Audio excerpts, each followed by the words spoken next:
Welcome, everyone, to Telling Your Credit Union Story Top Tips from today's experts. This is a CCWA Marketing and Business Development Network meeting, and I'm glad to welcome all of our attendees to today's discussion. My name is Walt Laskos. I'm the Chief Communications Officer at the Cooperative Credit Union Association. And today I've put together a panel of experts to share their expertise and their secrets for success when it comes to storytelling. And I'm very happy to have them all join us. Let me introduce each one, and then we'll get into a one-on-one presentation from each. Let me begin with Susan Luke Evans, who's directly below me. Susan is a certified speaking professional, global speaking fellow. She's a master storyteller as well as an author, storytelling coach, trainer, and keynoter. She's also a credit union development educator, a longtime friend of mine. Stephanie Smith, all the way over on the lower right hand corner. She is the executive director of America's Credit Union Museum, and she is working with credit union executives, association leaders, and passionate credit union advocates in preserving America's credit union history and philosophy. Stephanie is a member of the Association of Fundraising Professionals and the International Council of Museums. Stephanie, as well, is a credit union development educator, I'm proud to say. Right above Stephanie is Richard Ghost, Chief Political Officer at Credit Union National Association. Richard is a veteran of advocacy for some 34 years. He's worked as a political affairs and trade association professional, applying his expertise and his experience of campaign politics, grassroots activation, and a well-developed understanding of the legislative process. Richard has worked in political operations for three major trade associations, the National Association of Home Builders, the American Insurance Association, and currently he is with the Credit Union National Association. Welcome, Richard. Center screen, lower portion of the screen is Isaiah Moskowitz. Isaiah is the founder and CEO of LTI Business Solutions, a creatively driven marketing and advertising agency based in the Boston area. He is a graduate of the New England School of Broadcasting, and he began his career as a radio on-air personality on Stephen King's rock radio station in Bangor, Maine. So if you see Isaiah rocking out, you'll know why. Since then, Isaiah has continued his career at what is today iHeartMedia in Portsmouth, New Hampshire, serving as a radio personality and creative service director. He's also worked directly with hundreds of clients as a media spokesperson for WJRR and others in Orlando, Florida, Sports Radio WEEI in Boston, the Red Sox Radio Network, WAAF, and WRKO in Boston. So hopefully we have no New York Yankee fans listening to participating in today's presentation. And finally, right above Isaiah, this is a bonus. This is unplanned and new here, is Sarah Snell Cook. Many of you know Sarah. She's the principal of Cook Consulting Solutions, which provides brand building, content marketing, and public relations. She's also the co-founder and publisher of the Credit Union Connection, a media outlet supporting credit unions' thrival by focusing on career development, educational opportunities and events, and business partners that bolster credit union growth. Sarah is a veteran of communications, previously serving in various roles over the past 18 years at Credit Union Times, where she ultimately became publisher and editor, and the last 7 years providing strategic communications consulting and execution for various credit unions and the companies that serve all of them. So welcome to all of you, my panelists, my experts. Welcome to our attendees, and let's kick off our discussion because we're going to try to keep this to about an hour and wrap up around 11 a.m. Eastern time. And I'm going to put the question out there, and then we'll begin with Susan. What works best for you in the way you tell your stories, and why is it important to tell those stories? So Susan, let's begin with you. 5 to 7 minutes for each of you, and then we'll do a general discussion. Okay. Good morning. I'm in Toronto, just in case anybody wants to know, and I will lead with a disclaimer about the slides that I'm hoping to use here. There we go. This first slide is just not We'll right. get this right, Susan. Good luck. I have tried several times this morning and I apologize. But let's just start off with, that's okay. Just leave it, Walter. Okay. Um, let's talk about this age of disruption that we are in right now. I mean, we've got bank failures, we've got savings that are not large, we have debt, we have inflation, we have unemployment. I could just go on and on and on, but only have 7 minutes. So, in an evolving situation like we have in our world today, our superpower is storytelling and stories.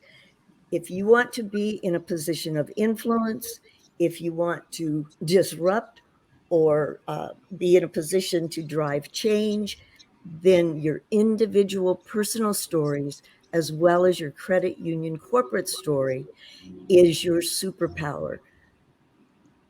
They're one of the few things that we have control over. So, other organizations around the world have successfully integrated stories into their culture, and you probably are using them to some extent as well. Credit unions should not be any different.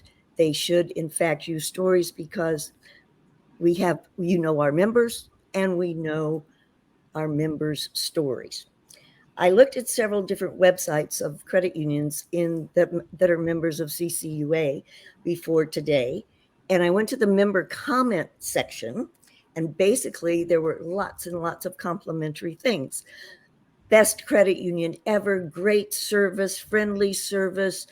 They know my name. I'm not a number, all those kinds of things. And I thought, what if you could interview some of those people that have made those comments and ask them specifically what particular situation happened with the credit union that made them put that kind of a comment on the website? And see what they say, because now you've got an actual story about an actual specific event. And in my experience, when credit unions understand how those individual personal stories influence their corporate story, then they can use them to explain their uniqueness. You're going to get lots of tips today, as Walter said, from panel members. Some will, none of them will be wrong. Many of them will overlap. And your job is just to decide which ones can you integrate into your credit union culture that will help you and enhance what you do for your members. So I'm going to give you a few lists today about that, and so we will talk about that. So we're going to define culture. Your culture is made up of all the individual stories, as well as your history, your vision, your leadership, your value proposition, what you do within your own community, what kind of partnerships you have, what makes you unique, all those kinds of things. And what are your member touch points where you get to see or understand better what's going on. In terms of some of the advantages of storytelling, let's see, stories allow you to elevate your messages so that you can maximize your influence with your members and in your community. Can help with recruiting and retention and onboarding. It can increase your membership eventually. It can certainly enhance your member experience. I used to live in Hawaii. My credit union was Hawaii Federal Credit Union. I went in there one day, and there was a teller that was working with a deaf member and using sign language. Now, that credit union, collectively, their staff spoke 8 different languages because they had a very diverse membership. But I'd never seen anybody use sign language in the credit union. So I knocked on the CEO's door and I said, "Hey, when did you start doing this?" And she looked at me and she said, "Well, Kathy, the teller out there, just did it on her own. She went and took the course. She didn't ask for permission. She didn't ask for money. She just did it." And so I waited around a little bit and I went and talked to Kathy. And I said, "How come you decided to do this?" And here was her answer. "I don't think any member should have an experience different than any other member." They only had one deaf member, but she went to all that trouble just so that particular member would have the same kind of experience that all the other members did when he came into the credit union. That's a pretty magical thing in terms of the culture of that credit union. You can use stories to enhance productivity of your staff, to engineering epiphanies. That means those aha moments. And of course, during presentations of awards and recognition. Vancity Credit Union in British Columbia, here in Canada, does an amazing job with awards and presentations and recognition. And so during the presentation of those awards at their annual award banquet, they mention not only the recipient of the award, but what was a specific situation that they had with a member, with a community organization or a partner that gave them the opportunity to get this award, because all of them are based on testimonials from either their colleagues or their partners in the community. This is totally out of order.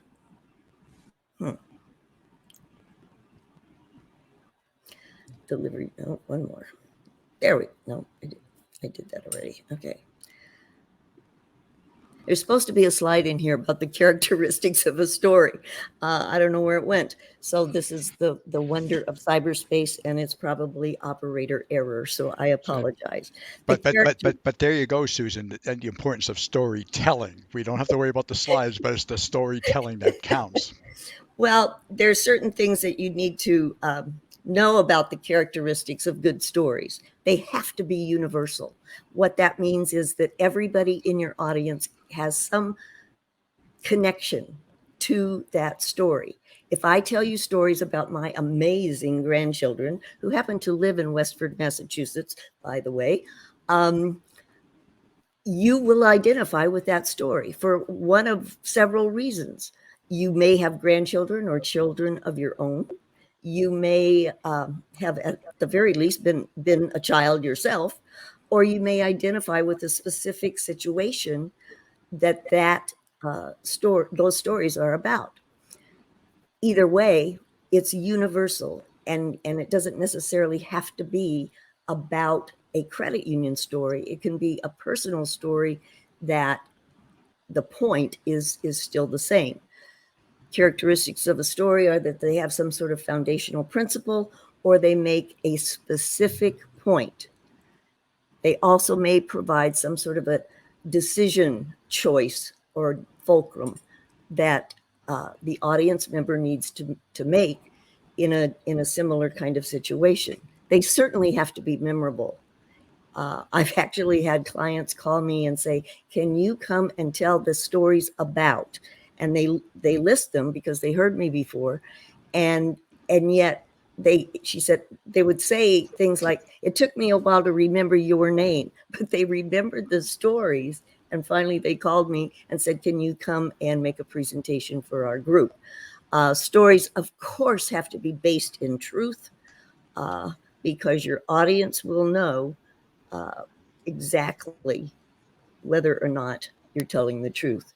Delivery methods, virtual or live, just like today, virtual social media posts, marketing methods and materials, blogs, newsletters, websites, storybooks, podcasts, annual reports, all of those things. A storybook, by the way, also comes from Vancity Credit Union, in that they compile the stories of these various situations into loose leaf notebooks, leave them in their lobbies so that people that are waiting to see a loan officer or whatever have an opportunity to peruse the Vancity stories, which is pretty amazing. So going forward, how will you use your stories in your credit union differently? Example is not the main thing in influencing others. It's the only thing. Albert Schweitzer much smarter man than I, who probably wouldn't have trouble with his slides, said that. And I will say to you, how are you using stories to elevate your message, to maximize your ROI, return on influence? Thank you so much. All right. Thank you, Susan. Let's move on now to Stephanie, and Stephanie, hear from you from your perspective at the museum. Absolutely. Thanks, Sue, for teeing that up and telling people to tell their stories. And I'm going to tell you where your story should live. What I've learned in this industry in this short time that I've been here, the people that work in the credit union space are incredibly humble, and it's very difficult sometimes to get people to tell their stories, or to tell their credit union stories, or to tell the stories of the credit union movement. And I think that that's, one way of breaking down these barriers of getting people to share their stories is to break it down into those smallest components. It's telling your story. Stephanie, Yep. if I might interrupt, could we come back to you? Could you check your microphone? Because I'm getting crackling and breaking up, and I don't want to lose you because what you have to say is important. So well, we're going to jump ahead to Richard, so that you could check your mic, and then we'll come back to you after Richard's done. Sounds good. So let's do that if we can. So Richard, I think we should bring you up and have you do your gig. All right. Well, thank you all, and I really do appreciate it. And I think Susan set this up just brilliantly the way she did it. She's obviously a great storyteller, but she's also a great thinker, because the way she laid it out, I think is paramount to our success. And I would say, just right off the bat, one of the things, if your dog barks at the mailman but not at a rabbit when you're rabbit hunting, your dog's not doing its job. And part of our problem is we tell great stories to one another, but we don't always tell them to people that make a difference in our lives and our movement, in terms of the people who are the lawmakers, the decision makers, the regulators. One of the things that's very important to us is to know the research and know where we are. And we know that the credit union mission and what credit unions do every day to serve their members matters. The fact that we're returning earnings to our members, the cooperative structure, the fact that we're building support in our communities, those all register extremely well and have for years with voters. We also, from a political position, are constantly monitoring what's going on in the here and now, because literally 6 months, a year can change the world. And I think we've seen that in recent times of what's gone on in our environment, and people talk about things differently. And I'll give you a prime example. A year and a half ago, people were talking, you'd hear people mention people are living paycheck to paycheck. People are living paycheck to paycheck. Today's voice, a lot of people are saying, I'm living paycheck to paycheck. That nuance of changing from what they see in others to them applying it directly to themselves is a change in emotion. And that's an important element to reaching people where they are and reaching them in the moment. And I think that's extremely important as we look to tell stories and be effective. Another is being trusted, that trusted voice. We ask, because we fight all the time with various people trying to overregulate and to pass laws that are not favorable to credit unions. A lot of these groups may be well-intentioned, but they come under the guise of consumer groups. Consumer Federation of America, you get the National Reinvestment Coalition, you get all sorts of groups. We tested it. We said, who do you trust? Do you trust these groups, or do you trust your credit union? A overwhelming majority trusted their credit unions over any other voice out there. We have a powerful platform. As Teddy Roosevelt used to say, we have the bully pulpit. We just have to use it. And there's various groups with whom we perform better than others, but it's important, and our voice matters. To that end, I think one of the things, you talk about having those stories and being able to deploy them in a place. We have such a platform. It's called Advancing Communities, where we talk about credit unions and talk about what we're doing to serve our members each and every day and as a whole, and why we are a better option than other financial institutions out there for many people who are trying to make their way in the world. And in those stories, we combine stories from the credit union staff talking about what they're doing to serve their members directly.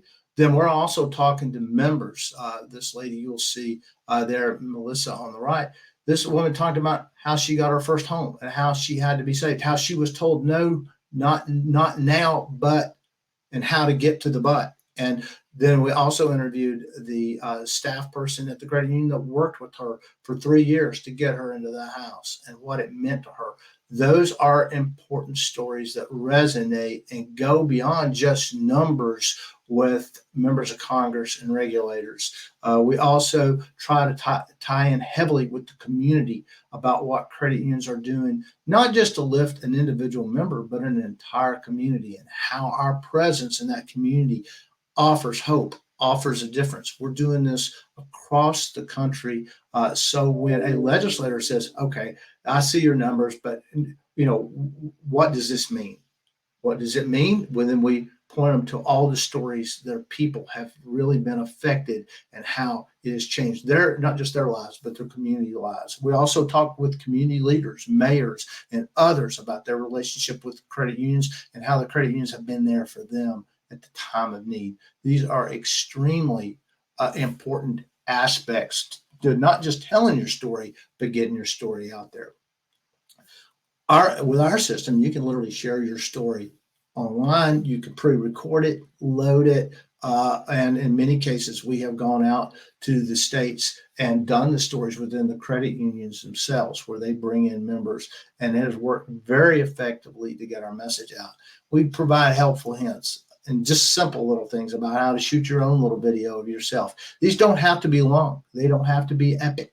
They just need to be from the heart. They need to be that sense of why it made a difference to you or in your life. And I think, to Susan's point, your passion comes through when you tell the story correctly. One of the other things that we do is not just tell a story, but set up a story where we use social media and we do things around things, whether it's our financial literacy programs, it's our senior safe programs, it's the things that we do and focus on that helps our members. And when we hit those items or those areas that matter to people, you see spikes on ads. You see it every day. We track it, so we see what's happening in the space. And when you get something talking about something like inflation, talking about how that hurts people, you literally see those legislators. Again, these ads and what I'm talking about now, we're targeting not just to people in general, but specific to legislators and their staffs and people who are the decision makers. So our dog is barking at a rabbit, not the mailman in this case. And that's extremely important for us and our advocacy efforts. And when you look at the performance and you look at the stories and you come back and you look at time on site, we're having folks, we have been able to increase, we're over 2 minutes that people are spending on the site. So they are literally watching the stories. And some of these folks come back again and again, and they pick different stories, and we're able to see the fruits of our labor through these efforts. And it makes a big difference when we move forward. And then we look at the platforms where people are. So for us, it's not just, getting it out there. It's how can we better get it out there? What can we do that, takes us to that next level? So when my only advice, and I kind of will wrap up with this, I know I don't want to run over time so we can have additional questions. My only advice to you is when you look at your credit union, you look at your members, loan officers are, and I think Susan said it too, when we're humble, and part of our problem is things that we take for granted. That teller, learning sign language to help that member, that she's not out there talking about it because she's too humble to do it. But when we are looking to tell our story, we have to get over our humbleness and get into what we're doing to help our members, because we can't help our members if we have regulations and we have laws that prevent us from doing as much as we can for our members. So get over the humbleness, talk about what we're doing to help folks. And I'll give you one example. We had a credit union in West Virginia during the pandemic they always had a tax prep program in their credit union, and they helped their individual members. Well, because it was COVID, because so many people didn't have access to their normal accounting structures and things that help them every day, they opened up their drive-throughs. They would literally have folks drive through their branches, open them up, non-members, members alike, and they would help them in their tax prep. Those are things that are outstanding stories and show the commitment that we need to be proud of, and we need to communicate, not just with ourselves, but with our lawmakers.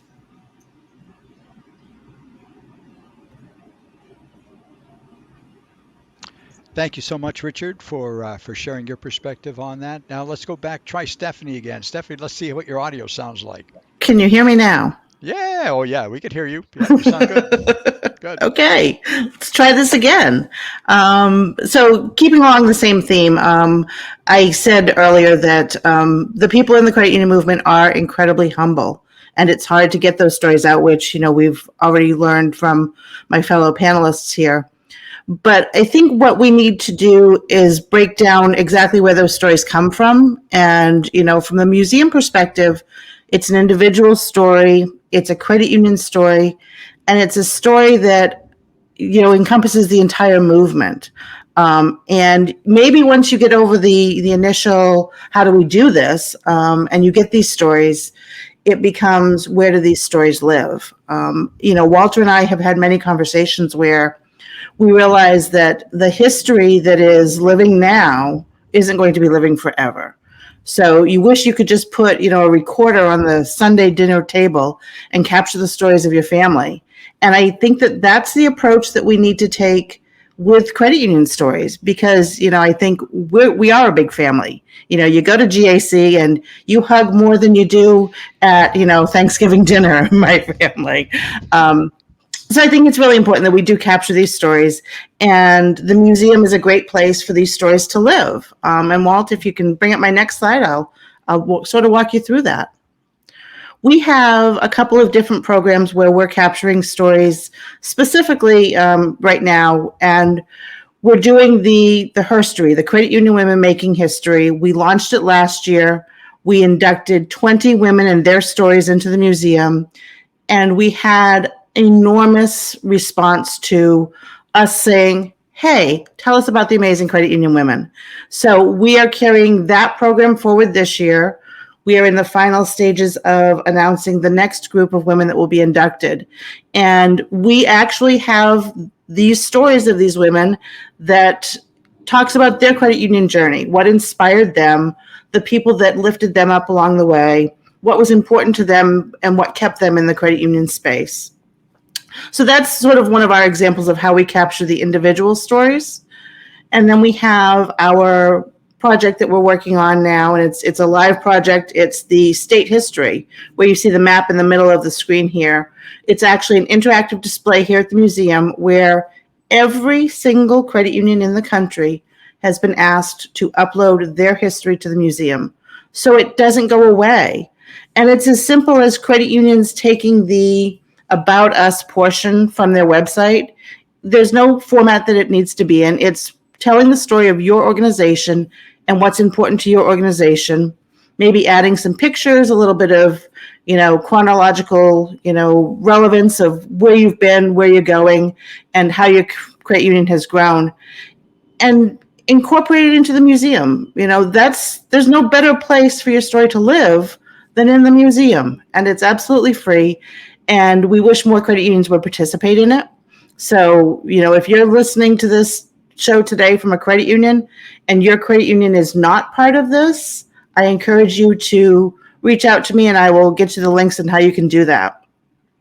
And then the last thing that the museum's doing is the program that Walt and I touched upon, Moments in Credit Union History. This is where we capture those stories of people that were part of stories of the credit union movement moving forward. The people that were at HR 1151, the people that were there when they signed the legislation, the people that, you know, broke down barriers for women working in credit union leagues. And it's our way of capturing those oral histories to have a space in the museum where they can live forever and continue to inspire people. And I think a lot of times we don't realize that things that we're doing today, how they'll impact future generations. And that's probably the best piece of advice that I ever received in this role was, you don't know what's in the museum today that somebody 100 years from now will think is important. You know, and a perfect example for the museum of that is back in January, we took delivery of 25 enormous boxes of Ed Filene's personal papers. And it's like a treasure trove. We open a box, you know, once a week when we know what we're going to do with it, and we see speeches that he gave or his ideas. And it's literally like looking at Ed Filene's Pinterest page from 150 years ago. So it's super cool for us. You know, here at the museum, we love history and we love hearing those stories. But those are what resonate with our visitors. Those are what resonate within the industry. You know, knowing where we have come from helps to form where we're going. And stories are the way to do that. Absolutely, 100%. Thank you so much, Stephanie. Let's move over to Isaiah now and get his perspective on storytelling. Well, I appreciate that, Walter, and it's an honor to be here with this panel. I love everything that all of you have said to this point. It makes total sense. And I have one slide, and that slide is up here. And what's your story? So my background, as Walter described, from the radio broadcast world, the media world, the sports marketing world, you know, outside the credit union world, my job is to tell stories for my clients. And it goes back to when Walter said I started in radio as an on-air personality.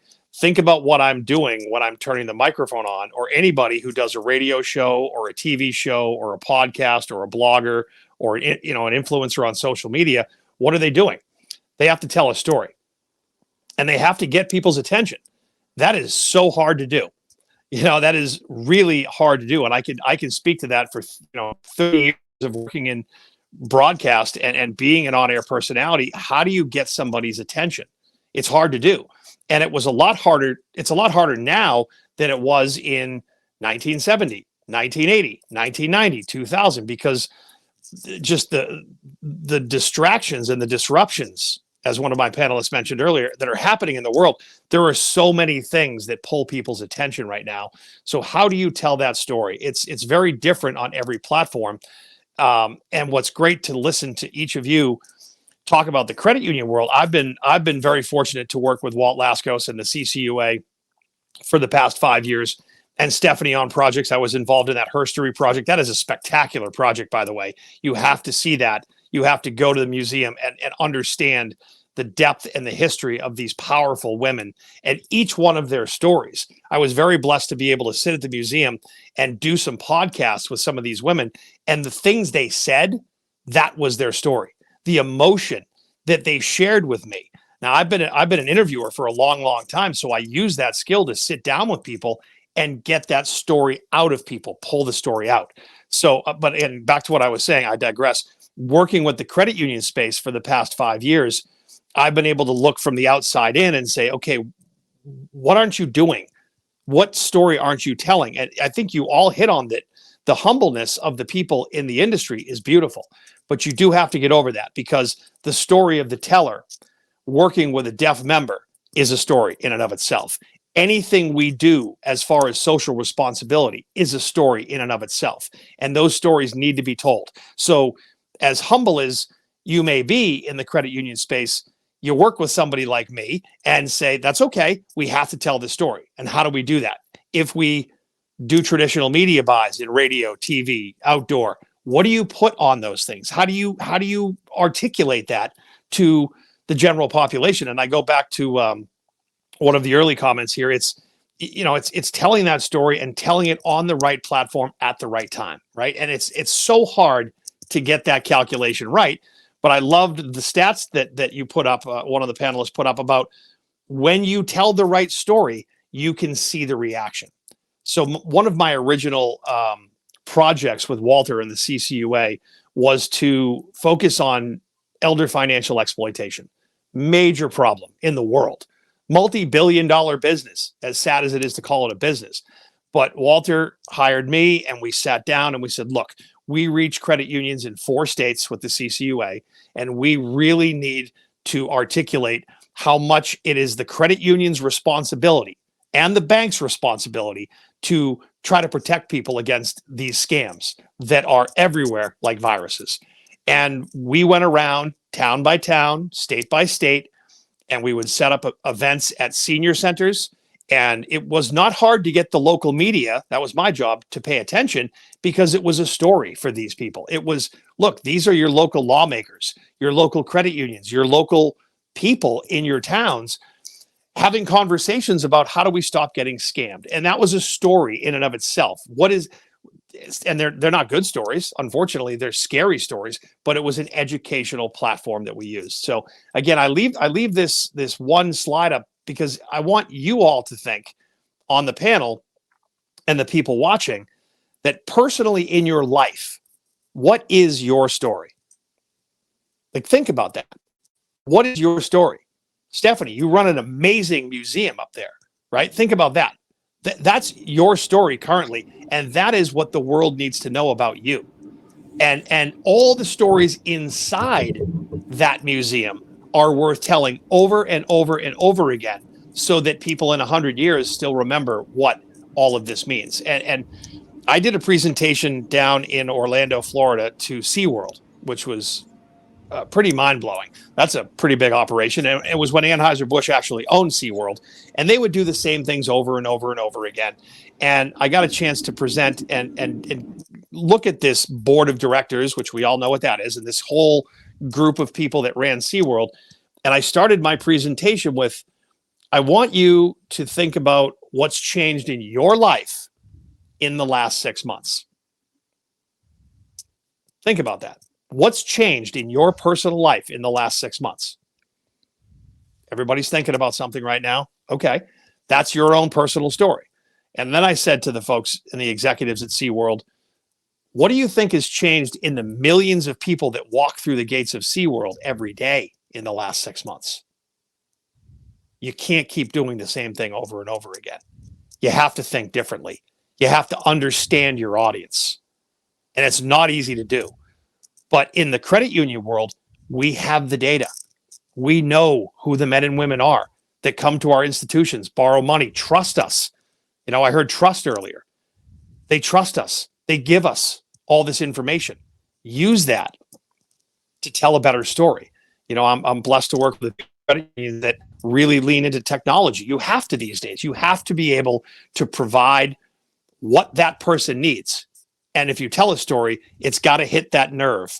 So if it's social responsibility, if it's about cause marketing, then so be it. If it's about going back to telling that story of the teller working with that deaf member, that's your story. And that will make people look up. So it's an honor to be on this panel. And really, I'm learning a lot listening to all of you talk, but I just put up one thing right there. What's your story? Think about what your story is as a credit union, as a person, and tell it over and over again so that people start to trust you. Thank you, Isaiah. And let's go finally to Sarah Snell Cook to get her perspective on storytelling. Sarah, you're up.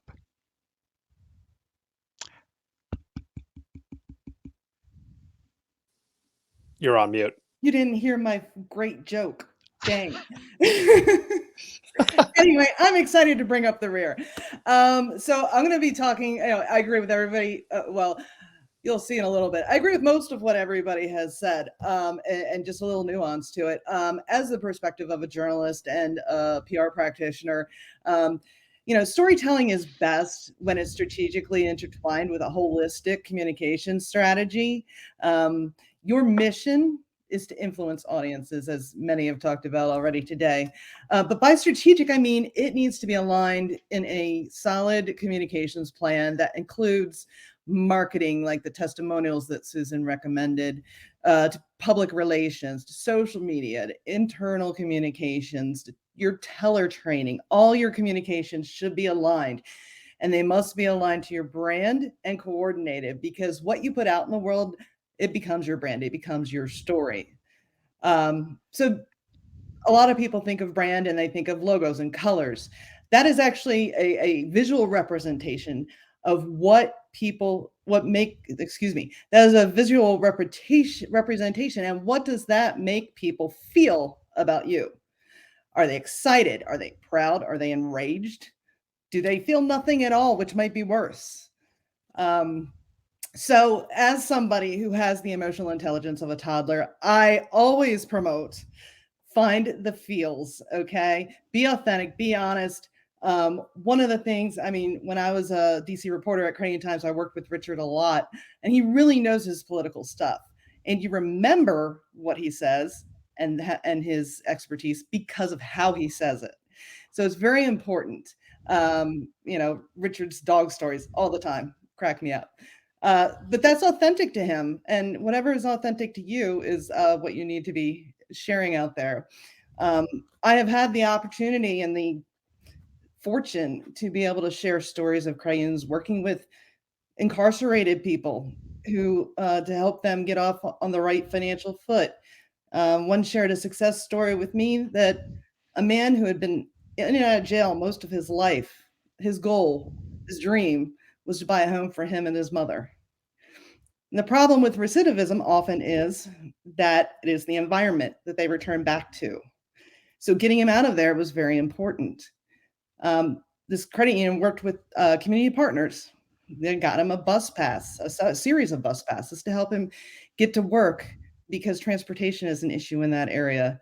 And they also helped him get the job that he ended up doing. He started out part-time, ended up managing the store, a t-shirt shop, I believe it was. So they put him on a budget faster than he even planned. He qualified for their special mortgage program. This is ending the cycle of imprisonment, incarceration. This is ending the cycle of generational poverty. And those are your stories. So how do you do that? And there's a paradox, and this is why I say there's a bit of I deter a little bit from what my fellow panelists have said. There's a paradox of humbleness, because no, we don't often talk about stories like that. At the same time, when we do start talking and we do start doing public relations, we need to stop talking about ourselves. While it's not what's intended, it does come across as a persistent narcissism that's pervading our storytelling. It's not just credit unions, but credit unions are the ones I care about. So that's why I'm sharing this with you. We all the time in journalism, we would receive press releases of the guys with ties with the giant checks or the golden shovels or what have you.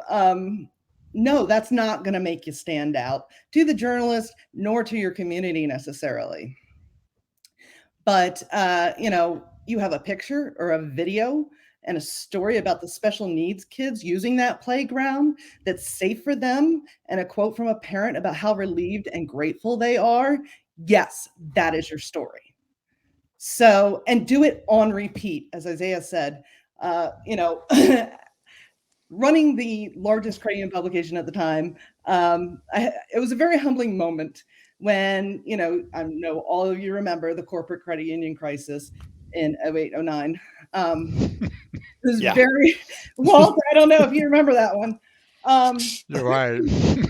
Biggest news of the decade in the credit union movement. And those stories, most read stories we had ever had. It was about 10,000 reads in the first week. But if you think about it, at the time, there were about 10,000 credit unions. And let's assume each of those credit unions have 5 executives. So that's 50,000 people at least, just in the executive suite that we should have reached. 10,000 page views. If you consider 20% of those were repeats, were not uniques. 8,000 of our 50,000 audience is all we reached. repeat over and over again, because you got to assume, and that was humbling for me, but you got to assume nobody reads everything you write or say or whatever. So yes, you may feel repetitive. Nobody's going to notice. Frequency. Yes. Frequency. Yes. So, and your story may be different for the local media versus B2B. I see press releases all the time that go to the Credit Union Trade Press about, a branch opening. Well, that credit union branch means something different to your local community. It's about, maybe filling a banking desert for the community, or it's in a local senior center to ensure they have easy access to the institution. For the Credit Union Trade Press, your angle is branching strategy, culture, technology incorporated, member service, return on investment, and then hot dog. You got two different people paying attention, two different audience paying attention to what you're having to say. So be sure to target the right audience with the right story at the right time. So bottom line, my tips: be strategic in your storytelling and brand building. Find the feels and stop talking about yourself. It's not about you. Your story, your brand is a collection of your members and your community's stories. Then finally, just know your audience. Target the key members of the media who reach your ideal members, and understand what that reporter, that editor, that journalist needs and what they care about, in addition to the target audience. Because there are reporters who want a Pulitzer, and there are reporters who want to get home at 5 to let their dog out. Okay. Everybody's different. So building that relationship, understanding them, that's going to help you get your story out. And so, like a good storyteller, I've made my key points and I'm out. Thank you, Sarah. Thank you. Hey, listen, I'm gonna add to that as well, that from a perspective that I see a lot of times, I basically believe, and I'm gonna maybe a general discussion for a couple minutes here. I feel that today's consumers are spoiled, and we need to cater to them. And by that I mean is they're looking 24/7 for information, for news, whatever that might be, and they're not just reading the newspaper, or they're not just on the radio. It's a variety of media that we need to be tapping and using for our storytelling. So I think when we look at it, it's not just the content of what we're saying and what we're focusing on, but also applying that content though to the proper media. And Yep. sometimes that might be across several different media platforms. And as we say, it's the redundancy. I've heard how many times since my first day in West Corp, you have to tell them, again and tell them again, because hearing it once, it doesn't filter into the brain. It has to be multiple times. It used to be a 3 frequency, Walter. It really was a thing back in radio in the day, where you'd build a schedule for a client where it was what was called a 3 frequency. If you can hit an audience 3 times, that has elevated to in the 20s. Go look it up. The fragmentation of messaging is obscene. It really is crazy, because you have every social media platform, 24-hour news cycles, still your traditional radio, TV, outdoor, sports marketing, and everything else that comes to your email. It's very, very, very hard to do what I do and market. But to everyone's point, and a few people made a very good point, find that audience and really get in there and go and frequently tell the story. And I love the piece that was just mentioned about, you've got to also understand these reporters. Like you say, somebody wants to go out and win the Pulitzer. Somebody just wants to go home at 5 and feed their dog. But if I'm a reporter for the Boston Globe and I write on culinary arts, then that's what I do. Don't talk to me about something. That's what I do. So if you find somebody who's in the social responsibility swim lane, for example, or the community swim lane, they're going to be more apt to, no guarantee, talk about your story. I mean, Walt, you and I did a great piece with as a legendary broadcaster here in Boston. His name is Carl Stevens, works for WBZ. And he did one of these with us years ago. And he sat down with us and he did a webinar, and he looked, and we invited all the marketing people from as many credit unions that wanted to come on. And he looked right at them and said, "You're not going to get my attention. Like, it's going to be really hard to get my attention. You need to know what I'm thinking. And even when you know what I'm thinking, my editor has given me a totally different path than that morning. So it's so hard to get in that flow, but it's all part of what each person has said here: strategic storytelling. And that is certainly the challenge when it comes to working with the news Oh. media and all that. But Richard, I'm thinking in your perspective, when like we were talking earlier about 24/7, all the different platforms, you're doing that with a lot of the work that you do for CUNA. Well, we are, and I'll add something here. And more people are looking for reaffirmation of their own opinion than they are new information. It's I know. Will you agree? I walk into a room. I don't ask people what party they belong to or whatever. I ask where they get their news, and I know how to talk to them based on where they go to get their information. And I think the beautiful thing about credit unions is we have a unique ability to appeal to people on enough different levels that we're one of the few groups that actually cut across some of those areas. Now, how you position and couch, that's why on a partisan basis, we do just as well with either side of the aisle than anybody else, because we have that connective tissue, because we're something very personal to people. And when you talk about something people care about and a value proposition, and that is something that I always come back to, is you need to hit people at the value proposition. What do I care about? I can ask you, I can ask Isaiah if he likes a red shirt or a blue shirt, but if Isaiah's not looking for a shirt, he might give me an answer, but it doesn't matter because it's not important to him. But if Isaiah's sitting there and he needs a shirt, then it matters. So that's kind of where we are. We need to first find out, what do you care about? What do you relate to? And deliver that story to that person at the right time on the right platform where they're going to be looking for it or already engaged. And that's the difference too. We're not just delivering stuff to them. We're now engaging because they can talk back to us. Well, that's asking people, like that SeaWorld story, that's asking people to answer their own question. What are you thinking about? Not me, not what I think my message is. Like, Stephanie, what are you thinking about today when you go shopping at Market Basket in London? Like, you know what I mean? Like that, like, what are you thinking about? Then I know that I can put something in front of Stephanie because she's told me she goes to Market Basket in Loudon, New Hampshire on Fridays, and boom.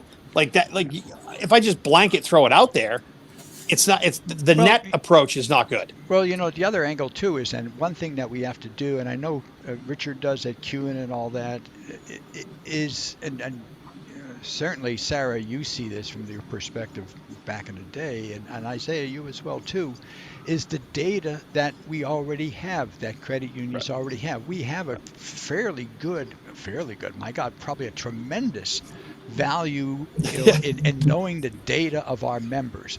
Where they're giving you the answer to the quiz for everything. Correct. So once you have that understanding of where they're at, what their needs are, what they're looking for, that sets up the ground for being able to storytell. One thing I do want to throw out before I ask each of you for your final comments is, I remember back in the day hearing one CEO saying that, when you're telling your story and you're saying all this good stuff that you do, it's like bragging, and he didn't like that. And it was he did not like that. It's like, no, don't do that. Let me just throw that out to any of you. What's your reaction to something like that? Is it bragging, or do we have a responsibility to tell our story, to tell the credit union story? We have a responsibility. Yes. Everybody has a responsibility. Absolutely. And that CEO hopefully checked his ego and decided he's not representative of everybody. You have to tell it. You have to tell your story. And find somebody who can do it if you can. I think what we see a lot of, particularly what I see, somebody that has done, amazing things in the credit union space isn't necessarily first to jump up and say, hey, I did this, look at me. But there is an army of people behind them that want you to know the story. Yes. And that is, so you need to engage the army versus the general.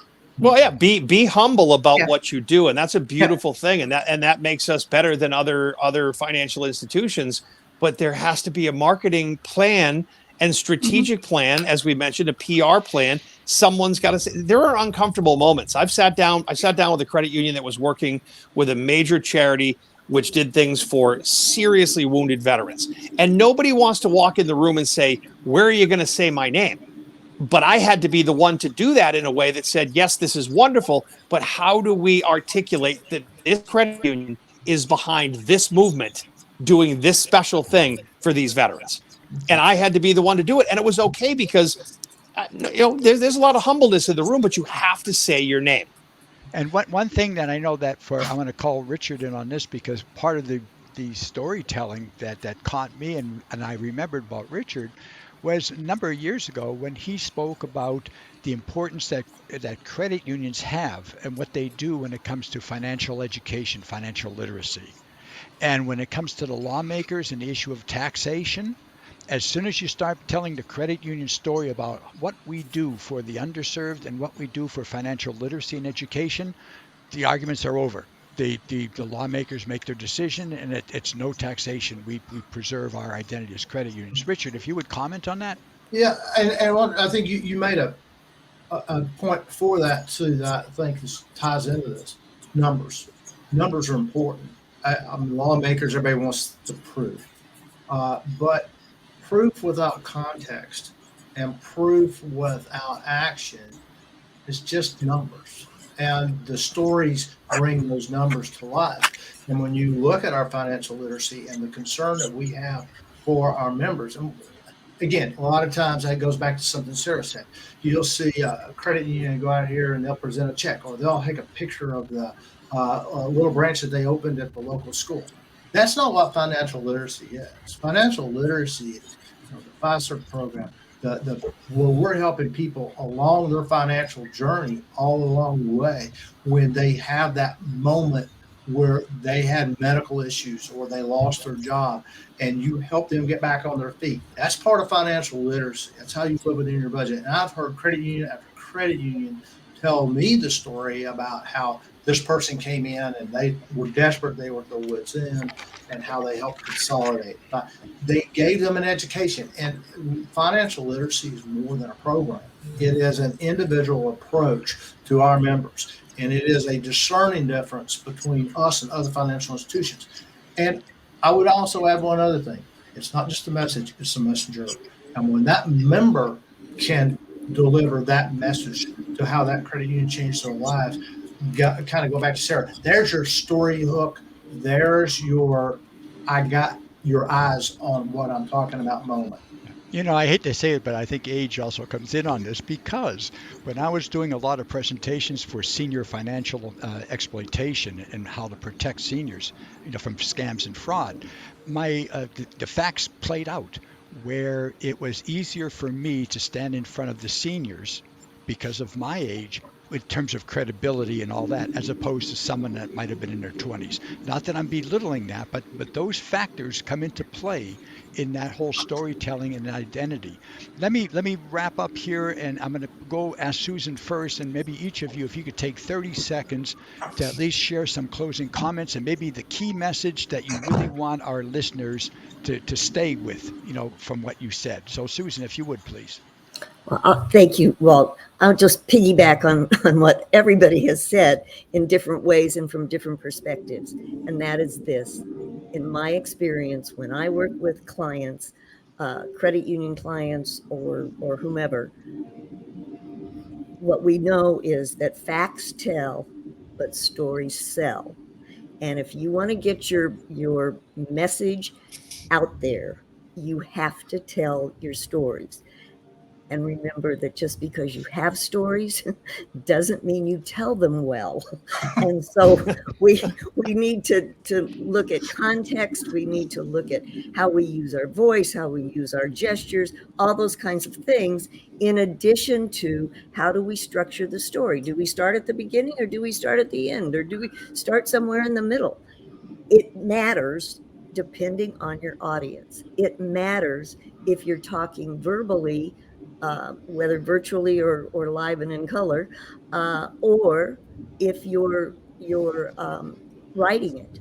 And when you write it, you have to write it differently than you deliver it, because you need the context of where that particular story happened, how it happened, why it happened, all those kinds of things. And you need to describe that more fully than you might in person. I'll piggyback on Sarah for just a minute. And she talked about your brand and all of that. The personality of your credit union / your culture is your brand. And once it's out there, you can't control it like you might think you do, because people talk to other people. And so what are the stories that we tell? What are the stories behind those bullet points? What are the stories behind the annual report, behind all the other kinds of things that we look at? And those are the stories we need to tell. Those are the stories that will help the credit union have a sustainable influence in the community and with their members. All right. Thank you, Susan. Let Stephanie, a closing comment. At the risk of cheating on the answer, I'm going to just remind you all of one of the taglines of the museum, and that's that every credit union has a story to tell. And what is your legacy, and what is going to be important 100 years from now? I think as long as you keep those guidelines at the forefront, you're going to tell the story the way it needs to be told. Thank you, Stephanie. Richard. Yeah, I would close. I think there's been a lot of wonderful comments, and I think that this, if you're listening to this for the first time, you can see how it all comes together. And I would just say this: there is a story behind every member that walks into your credit union, and whether it's your loan officer, it's your teller, or it's your CEO, everybody, and it's been said again, has a story. Getting that out, delivering it to the right people at the right time, with the right voice is imperative if we're going to keep credit unions' ability to serve our members alive and well going forward. Thank you, Richard. Isaiah. Yeah, thank you. This has been great. I think everybody here has spectacular knowledge on storytelling. I've learned, and I hope everybody that's viewing and listening and watching this learns whenever they watch it. I will go with this: think differently. I need people to think differently. You've got a story. It's all been said here. How the story is told is important. I need you to think differently about your stories and how you tell your stories. I'll leave you with that. All right. Thank you, Isaiah. And finally, Sarah. So be sure to communicate on a regular basis, as well as showing your stories. Yes, it's great to tell your story, but if we can find a way to show it, that's even better. For example, a lot of people talked about data to support what you're trying to influence. Creating an infographic with your branding and then sharing it with the media that you're trying to hit, that's very helpful, because one of the first things, newsrooms budgets are tight, really tight right now. And, one of the first things to go is their designers. So if you can do that to help them, as well as get your own brand out there, that's a little sub tip. Also, video, things like that are imagery. Definitely, I love words, but a picture paints 1,000 words. Finally, I would say public relations, storytelling, marketing, all that. It's not just throwing out a press release. Media training for your subject matter experts would be incredibly valuable for your credit union, as well as your local reporters, who might want somebody who's an expert on real estate in the local market, who understands what the Fed's moves mean to the members in that community. So be ready for positive PR, because as you do that training, you're going to be ready for the crisis when it happens, and it will happen. There you go. Hey, listen, my thanks to all of you, my expert panelists, for joining us today, and also my thanks to all those who participated as attendees watching today's webinar and who will watch it in days to come. I appreciate it all. Again, I'm Walt Laskos for the Cooperative Credit Union Association, and thank you all for joining us, and that concludes today's webinar. Thanks, Walt. Thanks, Walt. Thank you.